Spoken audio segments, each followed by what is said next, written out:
Welcome to our channel. Today we how to log into Expensify, track and submit expenses online step by step clearly. Open your web browser and go to the Expensify website.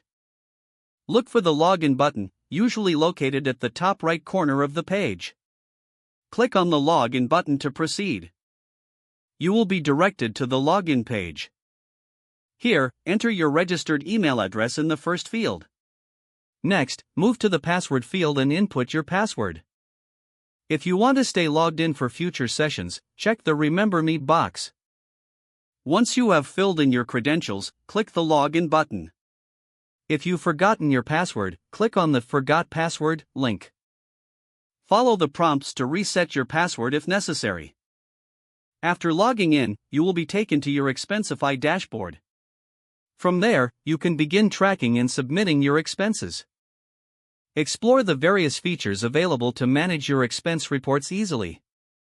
Make sure to familiarize yourself with the layout for optimal use. If you encounter issues during login, double-check your email and password. You can also reach out to Expensify support for further assistance. Now you are ready to start managing your expenses online efficiently.